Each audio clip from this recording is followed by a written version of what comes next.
আসসালামু আলাইকুম, স্বাগত সবাইকে। আশা করছি সবাই অনেক ভালো আছেন। নতুন আরেকটি রেসিপি নিয়ে আবারও চলে এলাম আপনাদের মাঝে। আজ তৈরি করে দেখাবো শাহী পরোটা। ভাবছেন নামেই বুঝি শুধু শাহী, তা কিন্তু নয়। গতানুগতিক পরোটার থেকে দেখতেও যেমন আলাদা, খেতেও কিন্তু খুব মজার। বিশেষ করে যারা নতুন রাঁধুনি আছেন, সহজ এবং পারফেক্ট একটা পরোটার রেসিপি খুঁজছেন, তাদের জন্য খুবই কার্যকর একটা রেসিপি। সমস্ত টিপস সহ যদি হুবহু আপনি রেসিপিটা ফলো করেন, তাহলে প্রত্যেকবারই এরকম পারফেক্ট পরোটা বানাতে পারবেন, যার বাইরের লেয়ারটা হবে হালকা ক্রিস্পি আর ভেতরটা হবে তুলতুলে নরম। চলুন তাহলে দেখে নেওয়া যাক আজকের রেসিপি। প্রথমে আমরা পরোটার জন্য একটা লিকুইড মিশ্রণ তৈরি করে নিব। তাই বাটিতে মাঝারি সাইজের একটা ডিম ভেঙে নিচ্ছি। তারপর ডিমটাকে খুব ভালো করে ফেটে নিতে হবে। আজকের পরোটায় আমরা ডিম ব্যবহার করব, যেহেতু শাহী পরোটা কিছু ইনগ্রিডিয়েন্টস থাকবে যেটা একটু আলাদা হবে রেগুলার পরোটার থেকে। ডিমটা ফেটা হয়ে গেলে তারপরে এর মধ্যে হাফ কাপ পানি দিয়ে একসঙ্গে ভালো করে মিলিয়ে নিব।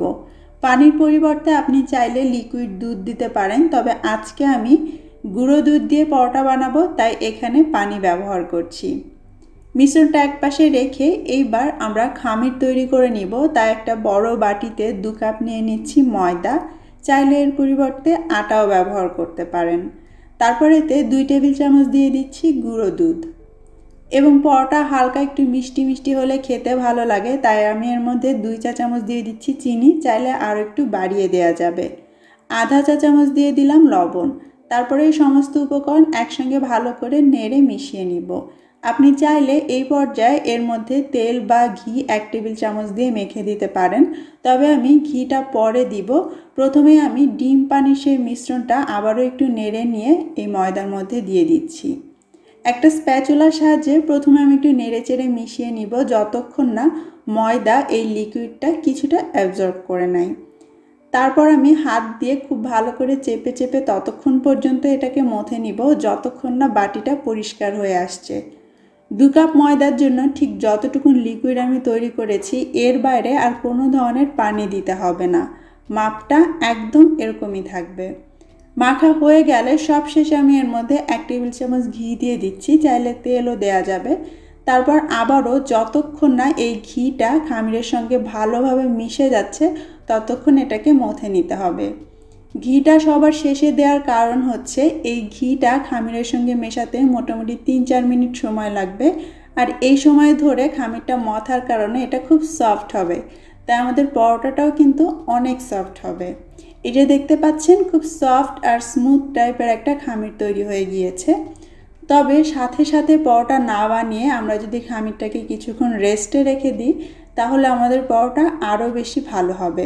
আমি একটা ভেজা নিংড়ানো কিচেন ন্যাপকিন দিয়ে খামিরটাকে ঢেকে রেখে দিচ্ছি আধা ঘন্টার জন্য। চাইলে 1 ঘন্টাও রাখা যাবে। আধা ঘন্টা পরে আমি এখন ন্যাপকিনটা তুলে নিচ্ছি। পরোটা বানানোর জন্য আমাদের খামির একদম রেডি। এবারে এই খামিরটাকে কয়েকটা ছোট ছোট ভাগে ভাগ করে নিতে হবে। 2 কাপ ময়দায় যতখানি খামির হবে তাতে আপনি 6 থেকে 7টা ভাগ করে নিতে পারেন। আমি এরকম মাঝারি সাইজের একটা বল ছিঁড়ে নিলাম, আর বাকি অংশটা এইভাবে খোলা না রেখে আবারও ভেজা ন্যাপকিন দিয়ে ঢেকে রাখছি, যাতে ওপর থেকে ড্রাই না হয়ে যায়। আর যে বলটা আমি ছিঁড়ে নিলাম সেটা এখন বেলে নিচ্ছি।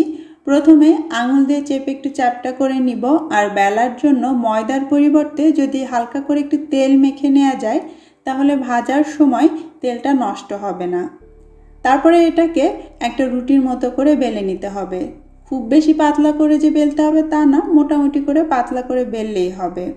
রুটি বেলা হয়ে গেলে ওপরে আধা চা চামচের মতো একটু তেল বা ঘি দিয়ে ভালো করে এভাবে মেখে নিতে হবে। তার উপরে কিছুটা ময়দা দিয়ে ছড়িয়ে দিতে হবে, তাহলে পরোটার ভেতরে খুব সুন্দর লেয়ার সৃষ্টি হবে। তারপরে নর্মাল আমরা চৌকো পরোটা যেভাবে ভাজ করি সেভাবেই ভাজ করে নিচ্ছি। কোনো বাধা ধরা নিয়ম নেই। আপনার যদি অন্য কোনো উপায় জানা থাকে যেটা আপনার কাছে সহজ লাগে, চাইলে সেভাবেও আপনি ভাজ করতে পারেন। তবে আমার মতে এটা হচ্ছে পৃথিবীর সবথেকে সহজ ভাজ। এইভাবে 4 কোণা করে নিতে পারেন সবগুলো একসঙ্গে, তারপরে বেলতে পারেন, অথবা একটা একটা করে এভাবে 4 কোণা ভাজ করে নিয়ে একটা একটা করে বেলে ভেজে নিলেও চলবে। তারপর চারপাশ থেকে এইভাবে ঘুরিয়ে ঘুরিয়ে চৌকা একটা পরোটা বেলে নিতে হবে। আপনি চাইলে এইভাবে আস্ত পরোটাটাই ভাজতে পারেন তেলের মধ্যে, অথবা যদি চান একটু ডিজাইন করে পরিবেশন করতে তাহলে মাঝখান থেকে এভাবে কেটে দিতে পারেন, ট্রায়াঙ্গেল পরোটা হবে। আর যদি চান আরও ছোট সাইজে পরিবেশন করতে তাহলে এর মাঝখান থেকে আরেকটা কাট লাগিয়ে দিলে এটা দেখতেও অনেক ভালো লাগবে। এবারে ভাজার পালা। শাহি পরোটা ভাজার পদ্ধতিও একটু শাহি। নর্মাল পরোটার মতো এপিট ওপিট করে অল্প তেলে নয়, মোটামুটি ডুবো তেলে আমাদেরকে পরোটা ভেজে নিতে হবে। চাইলে ঘিও ভাজতে পারেন, তবে একদম যে কড়াই ভর্তি করে ঘি বা তেল নিতে হবে তা নয়। ছোট একটা কড়াই নিলে অল্প তেলে আপনি ডুবো তেলে পরোটাগুলো ভাজতে পারেন। আর চুলার আঁচটা থাকবে মিডিয়াম হাইতে। মিডিয়াম হাই আছে তেল যখন মোটামুটি গরম হয়ে যাবে তখন তেলের মধ্যে কেটে রাখা পরোটাগুলো দিতে হবে। আর যখন দেখবেন পরোটাগুলো তেলের উপরে ভেসে উঠেছে তখন একটু চেপে চেপে তেলের মধ্যে দিলেই দেখবেন পরোটাগুলো সুন্দর লেয়ারে লেয়ারে ভাজ হয়ে ভাজা হতে থাকবে। তবে এই পরোটাগুলো কোনোভাবেই নিমকির মতো অল্প আছে অনেক সময় নিয়ে ভাজা যাবে না, তাতে বেশি ক্রিস্পি হয়ে যাবে। ম্যাক্সিমাম 3 থেকে 3.5 মিনিটের মধ্যে আপনাকে ভাজা কমপ্লিট করতে হবে। আর পরোটার গায়ে অনেক বেশি সোনালি আভা আনার দরকার নেই। যখনই দেখবেন এরকম সোনালি আভা আসতে শুরু করেছে তখনই তুলে নেবেন, তাহলে পরোটার বাইরের লেয়ারটা ক্রিস্পি আর ভেতরটা নরম থাকবে। আর চুলার আঁচটা যেন অবশ্যই মিডিয়াম হাইতে থাকে, মিডিয়াম বা লো আঁচে ভাজা যাবে না।